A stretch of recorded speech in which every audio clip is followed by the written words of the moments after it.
Welcome back, CertHeads. Since you are ready to take the next step on your cloud journey, this video will be the first in the series towards mastery in Azure Cloud. We're going to start building that core foundation by tackling some of the fundamental concepts. I'll be your guide, and together we are going to explore the absolute fundamentals for AZ-900. We'll break down big ideas like IaaS, PaaS, and CapEx into simple, fun, and memorable concepts. Since you know I am a lover of good food, we'll use pizza analogy to understand the concepts and remember them forever as long. Yes, let's study. Before we jump in, make sure that you are subscribed with the notification on. Since this is the first video in our complete AZ-900 series, you won't want to miss a single step on your path to certification. At the end of this video, if it adds any value, hit that like button and show some support to the channel. Today our mission is simple: build your foundational knowledge from ground up.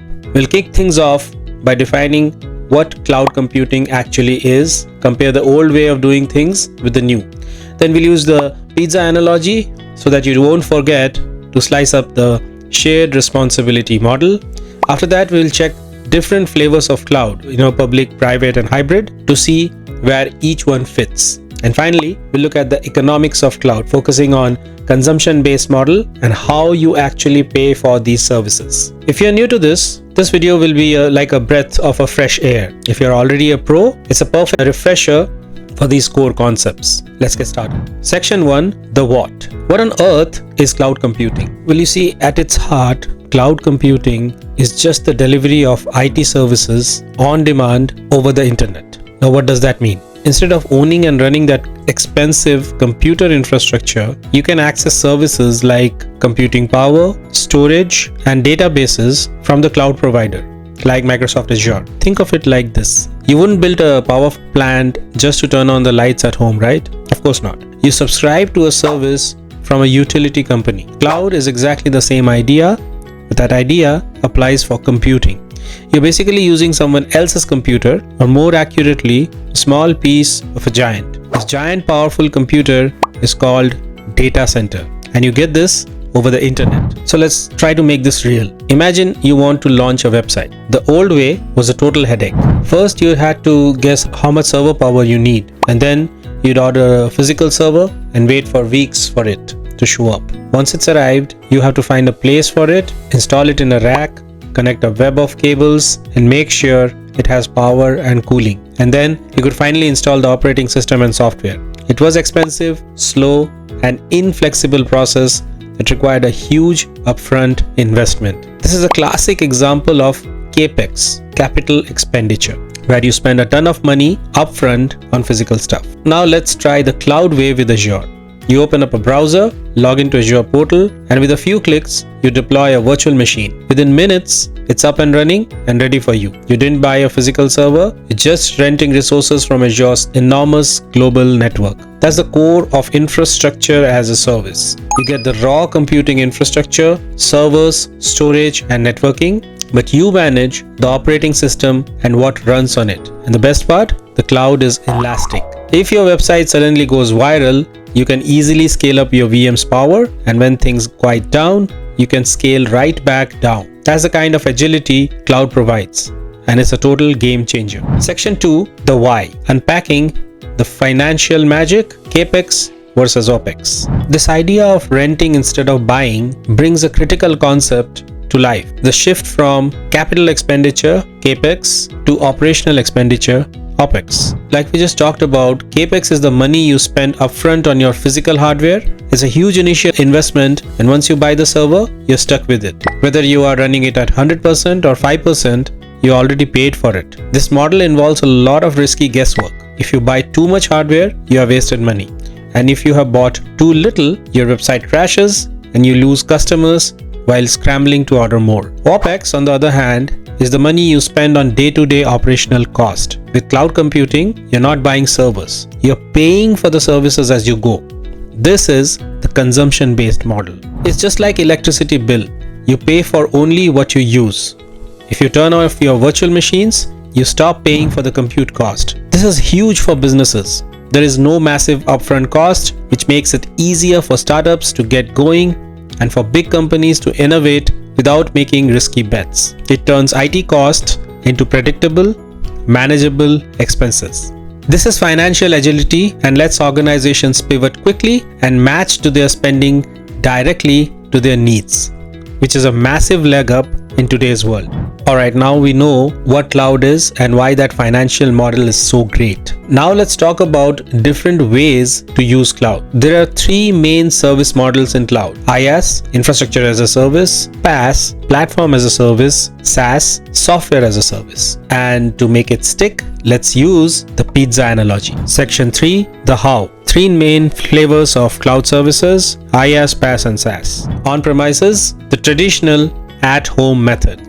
So imagine you want to eat pizza. And this is making pizza from scratch model. You are responsible for everything. You buy flour, yeast and tomatoes. You need the oven and the pizza stone. You have to make the dough, prepare the toppings, assemble the pizza and bake it. In IT world, this means you manage everything: the physical data center, the networking, the server, the operating system, and the application itself. It gives you maximum control, but it also is maximum responsibility. Now imagine you are getting a take and bake pizza. The pizza shop provides the foundational infrastructure. You take it home. You are in charge of adding your own sauce, cheese and toppings and then baking it. In the cloud, Azure virtual machines are perfect examples. Azure manages the physical data center, the network and the servers. You are responsible for everything on top of that, managing the operating system, installing your software and running your application. IaaS gives you more flexibility and control in the cloud. Now suppose you order pizza delivery. You call the pizza shop, you get a fully cooked pizza at your door. The shop handles everything. You have to only worry about having a table and plates ready. In the cloud, Azure App Service is a classic PaaS example. Azure manages the physical infrastructure, the operating system, and all the underlying software. All you do is upload your application code and manage your data. Now this lets developers purely focus on writing code, and rest of the things is managed by the cloud provider. This really speeds things up. On the other hand, if you plan to go out and dine at a restaurant, you just show up and eat. The restaurant handles everything. In the cloud, Microsoft 365 is a perfect example. You just subscribe to the service and use software like Outlook or SharePoint in your browser. You're responsible for your own data and who can access it. Microsoft manages everything else. Now let's summarize what we learned in the shared responsibility model. This is a super important concept for AZ-900 exam.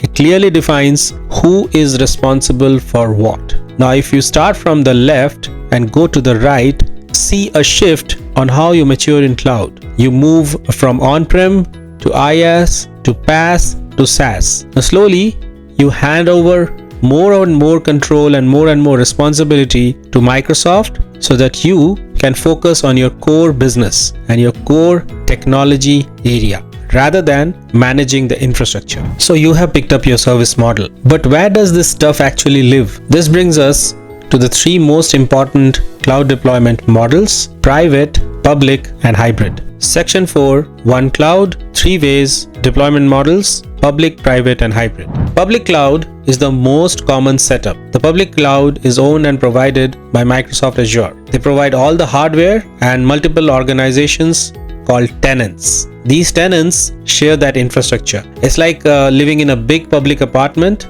and you have your own secure apartment, but you share the building's plumbing and electricity. The public cloud offers incredible scale and runs on pay-as-you-go OpEx model. On the other hand, private cloud is an environment operated just for a single organization. It can be hosted in your own data center, but the key is that all the infrastructure is dedicated to you. This is like owning your own house. You have total control and you can customize everything. Organizations in a heavily regulated field like finance or healthcare often go to this route. This helps them meet the tough security and compliance rules. The trade-off is that this model often brings back the CapEx since you are responsible for the hardware. The hybrid cloud, just like the name suggests, is a model which combines both public and private clouds. It's like best of both worlds. This approach is like having your own house, but when you throw a huge party, you rent out an event space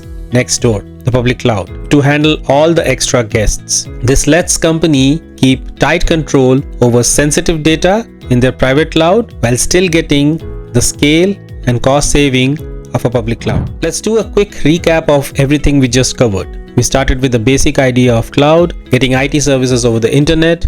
We compare the old, slow CapEx world with the fast, flexible OpEx world. We used a pizza analogy to slice up IaaS, PaaS and SaaS service models, which helped us explain the shared responsibility model. And finally, we explored public, private and hybrid deployments. We now have the foundation you need to tackle describe the cloud concepts part of the AZ-900 exam. And there you have it. You have just taken the first huge step. You now get what cloud is and what financial shift it can create. You have learned about the different service models and how you can deploy it. The jargon now sounds a little bit less confusing to you. If this breakdown helped you in any way, hit that like button and subscribe to the channel. We are going to cover all the essential topics of AZ-900 exam in this series. In our next video, we'll get into the core technology and architectural components of Azure. We'll talk about regions, availability, and how Azure builds its resilient global platform. You won't want to miss that. Keep the momentum going, stay curious, and I'll see you in the next video.